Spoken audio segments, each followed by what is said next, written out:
राधे कृष्ण। आप सभी का हमारे YouTube चैनल में बहुत बहुत स्वागत है। तो आइए सुनते हैं फाल्गुन मास की कृष्ण पक्ष की विजया एकादशी व्रत की कथा और तिथि और पारण का समय। महीने के कृष्ण पक्ष और शुक्ल पक्ष में एक एक एकादशी पड़ती है। इन्हीं में से फाल्गुन मास के कृष्ण पक्ष की एकादशी को विजया एकादशी कहा जाता है। हिंदू धर्म में एकादशी का व्रत महत्वपूर्ण स्थान है। प्रत्येक वर्ष 24 एकादशियां होती है।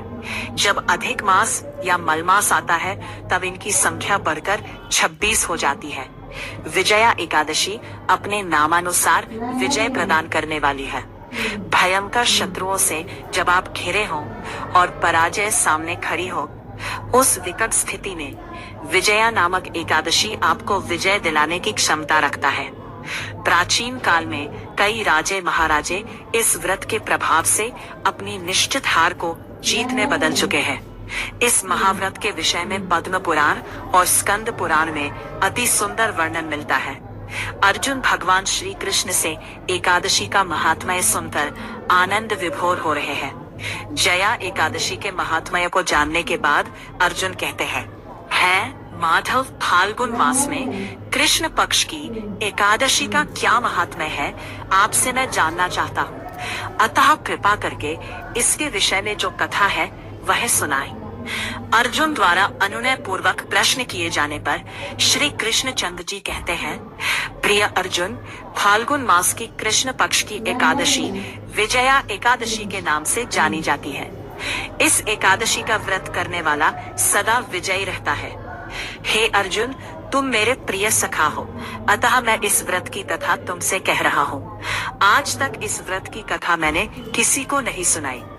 तुमसे पूर्व केवल देवर्षि नारद ही इस कथा को ब्रह्मा जी से सुन पाए हैं। तुम मेरे प्रिय हो, इसलिए तुम मुझसे यह कथा सुनो।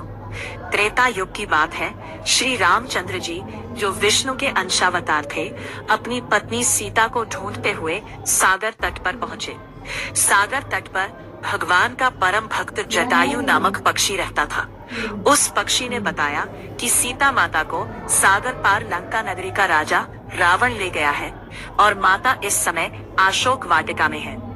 जटायु द्वारा सीता का पता जानकर श्री रामचंद्र जी अपनी वानर सेना के साथ लंका पर आक्रमण की तैयारी करने लगे, परंतु सागर के जल जीवों से भरे दुर्गम मार्ग से होकर लंका पहुंचना प्रश्न बनकर खड़ा था।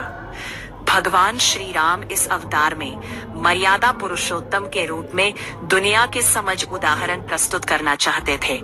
अतः आम मानव की भांति चिंतित हो गए। जब उन्हें सागर पार जाने का कोई मार्ग नहीं मिल रहा था, तब उन्होंने लक्ष्मण से पूछा कि हे लक्ष्मण, इस सागर को पार करने का कोई उपाय मुझे सूझ नहीं रहा। अगर तुम्हारे पास कोई उपाय है तो बताओ।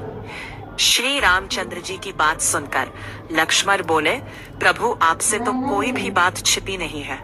आप स्वयं सर्व सामर्थ्यवान है। फिर भी मैं कहूँगा कि यहाँ से आधा योजन दूर परम ज्ञानी वक्दालभ्य मुनि का निवास है। हमें उनसे ही इसका हल पूछना चाहिए। भगवान श्री राम लक्ष्मण समेत वक्दालभ्य मुनि के आश्रम में पहुँचे और उन्हें प्रणाम करके अपना प्रश्न उनके सामने रख दिया। मुनिवर ने कहा, हे राम, आप अपनी सेना समेत फाल्गुन मास की कृष्ण पक्ष की एकादशी का व्रत रखें। इस एकादशी के व्रत से आप निश्चित ही समुद्र को पार कर रावण को पराजित कर देंगे। श्री रामचंद्र जी ने तदुक्त तिथि के आने पर अपनी सेना समेत मुनिवर के बताए विधान के अनुसार एकादशी का व्रत रखा और सागर पर पुल का निर्माण कर लंका पर चढ़ाई की। राम और रावण का युद्ध हुआ, जिसमें रावण मारा गया। वैदिक पंचांग की पवित्र परंपरा में एकादशी का पालन भक्ति सेवा का सबसे शक्तिशाली अंग है। वर्ष भर में आने वाली 24 एकादशियों में से विजय एकादशी का विशेष महत्व है। फाल्गुन, फरवरी, मार्च महीने के कृष्ण पक्ष में पड़ने वाली यह एकादशी न केवल बाहरी शत्रुओं पर, बल्कि काम वासना, क्रोध और लोभ जैसे दुर्जय आंतरिक शत्रुओं पर भी विजय दिलाने वाली मानी जाती है। विजय शब्द का शाब्दिक अर्थ जीत है। स्कंद पुराण में वर्णित है कि इस व्रत का पालन करने से भक्त को इस जीवन और अगले जीवन दोनों में सफलता प्राप्त होती है। जो लोग भगवान नारायण की कृपा से असंभव लगने वाली बाधाओं को पार करना चाहते हैं, उनके लिए विजया एकादशी एक दिव्य अवसर के रूप में काम करती है। ऐसा कहा जाता है कि इस एक दिन की भक्ति से प्राप्त पुण्य वाजपेयी यज्ञ करने के बराबर है, जो प्राचीन काल के राजाओं द्वारा धर्म की स्थापना के लिए किया जाने वाला एक प्राचीन और जटिल अश्वमेध यज्ञ था। इस दिन अपनी चेतना को भगवान के साथ संरेखित करके हम उसी दिव्य हस्तक्षेप को आमंत्रित करते हैं जिसने एक बार भगवान रामचंद्र को समुद्र पर विजय प्राप्त करने और राक्षस राजा रावण को हराने की शक्ति प्रदान की थी। विजया एकादशी तिथि और पारण समय। मुख्य उपवास की तिथि शुक्रवार 13 फरवरी 2026। एकादशी तिथि आरंभ 12 फरवरी 2026 दोपहर 12:24 बजे। एकादशी तिथि समाप्त 13 फरवरी 2026 दोपहर 2:28 बजे। अभिजीत मुहूर्त शुभ मुहूर्त 13 फरवरी को दोपहर 12:13 बजे से दोपहर 12:58 बजे तक। पारणा समय 14 फरवरी 2026 सुबह 7 बजे से 9 बजे 14 बजे तक। द्वादशी तिथि समाप्ति क्षण 14 फरवरी 2026 शाम 4 बजे 1 बजे। पारणा संबंधी महत्वपूर्ण सूचना। द्वादशी के दिन सूर्योदय के बाद, लेकिन द्वादशी तिथि शाम 4 बजे समाप्त होने से पहले व्रत तोड़ना चाहिए। इसके अलावा यह सुनिश्चित करना आवश्यक है कि द्वादशी की अवधि का पहला पखवाड़ा हरिवासर बीत चुका हो, तभी अनाज का सेवन करें। मध्याह्न दोपहर के समय व्रत तोड़ना नहीं चाहिए। प्रातःकाल सुबह का समय सबसे शुभ होता है।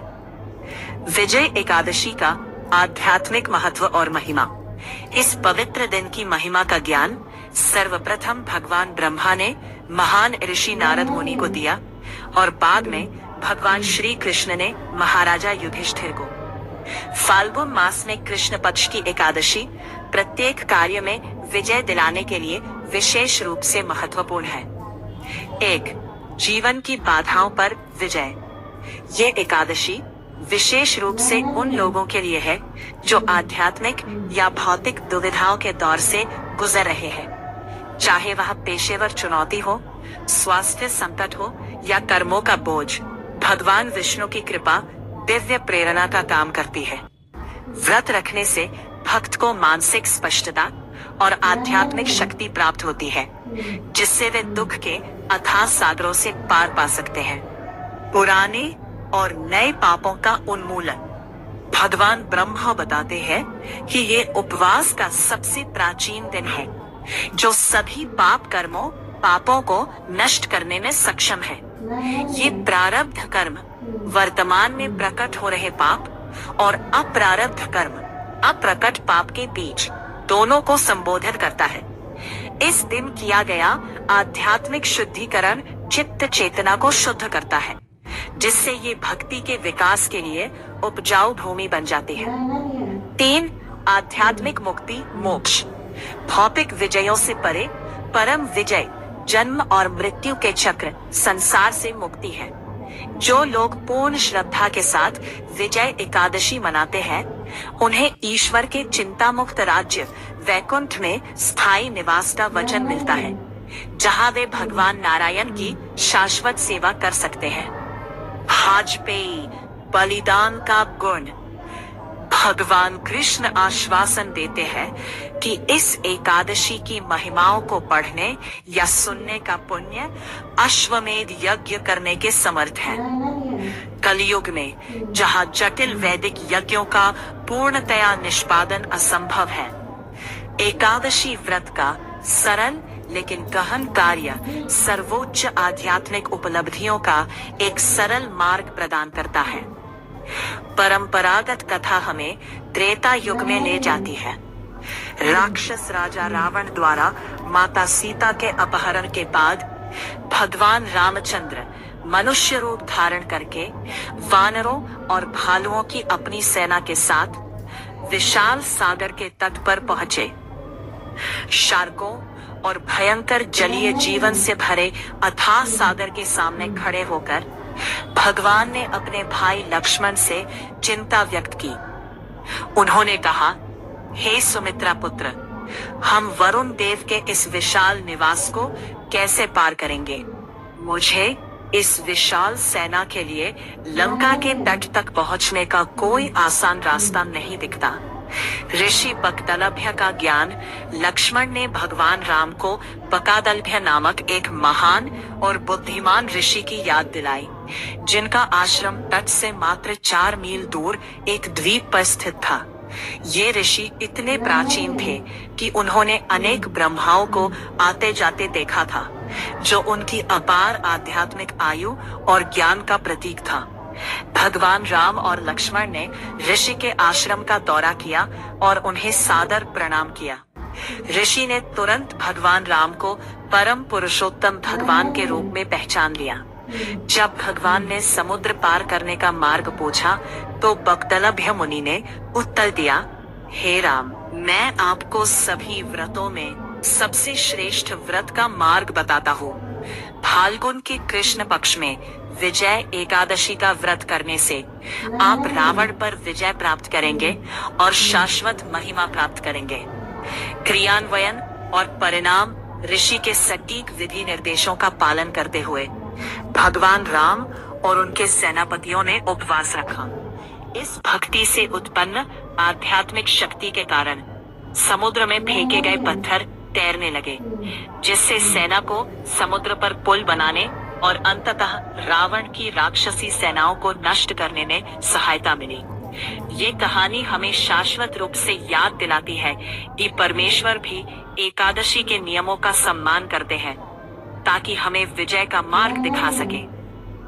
तो प्रेम से बोलिए, एकादशी माता की जय, भगवान विष्णु की जय, माता लक्ष्मी की जय, सर्व देवी देवता की जय।